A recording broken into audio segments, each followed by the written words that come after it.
家好，今天我们接着学习宁波话。今天来教我们学宁波话的是钟丽云老师。钟老师您好。你好。你好，欢迎欢迎。大家好。在上一节课里，阿拉来得学习一眼宁波的基础知识。现在接落去再学习阿拉宁波的日常所用的闲话。对，那钟老师，比如说日常见面了，打招呼了，你好应该怎么说呢？你好。那比如说早上了，我们早上见面了，那我们应该会早上好应该怎么说？天亮好。那到了晚上好怎么说？夜到好噶。过年的时候大家互相见面聊聊天，那这个时候问好应该怎么说呢？春节的辰光。对。恭喜恭喜，恭喜发财。恭喜发财，恭喜发财，恭喜发财。那见面的时候打招呼了，要分开了，那这个时候再见我们应该怎么说？再会再会。再会。那现在还没到再见的时候呢。好的。那钟老师，那平时我们两个互相见面了，互相要聊天了，两个人聊天的时候呢，那我们可能也会问到一些比较常用的一些用语，比如说你叫什么名字？那宁波话怎么说呢？我叫啥名字啦？那你的年龄是多少什么？我今年多少年纪啦？那你是从哪里来？我啥地方来啦？你是什么地方人？我是阿里人啦。比如说我们老朋友之间互相见面了，也会聊天，一起说说两个人之间的一些事。比如说，你吃饭了没有？我饭吃过吧。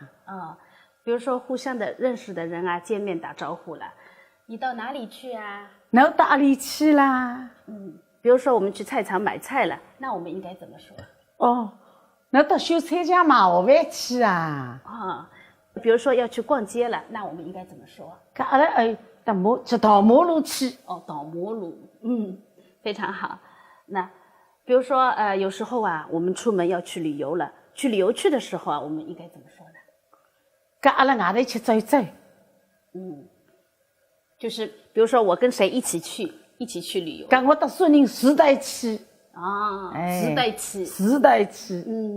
好的，非常好听。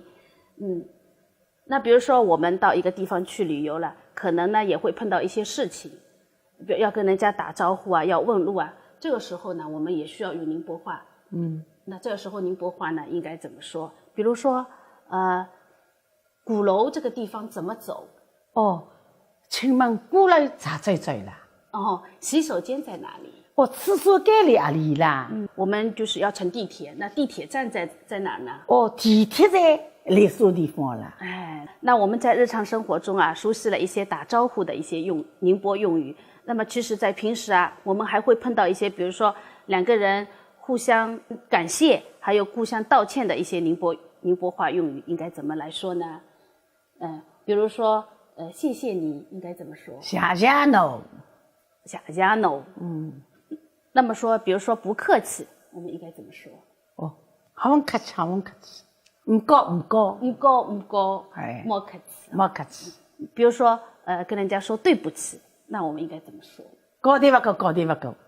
高低不够，高低不够。高低不够。高低不够。高低不够。这句话还是蛮难说的，高低不够。比如说对应的没有关系，那我们应该怎么说呢？唔高，就是没关系这个意思，对吧？那么我们今天又学习了一些宁波的日常用语，相信大家对这些宁波的日常用语又有了一定新的了解。那么接下来呢，有请我们钟老师的老伴全碧水老师。全碧水老师是宁波市著名的咏剧表演艺术家。接下来有请全老师给我们带来咏剧表演《雷雨》选段，相信让我们一起来感受一下咏剧的独特魅力。是否看到不高兴吗？太太就要回答我了。哦，为啥？病，也许是师傅做了错事体，也许是我师傅到心来猜你。不管太太是否回答我，这就侬带我一道去。侬一人出门不方便，我情愿小饭大菜缝缝补补，端茶端汤是爱你。师傅教我孩子气，现在打侬不想你。高飞远在我不怕，师傅绝不离来你。他若有人讲闲话，师傅立刻离开你。做人总得有勇气。难道我胆小怕事为自己？几年来，我归隐其心，心已死，自己恨死我自己。现在我刚刚又生气，再该放开胆子爱上你。多少夜上女佣人，外面浪就逆风中来眠。我不怕流言蜚语论是非，只有多少夜心欢喜。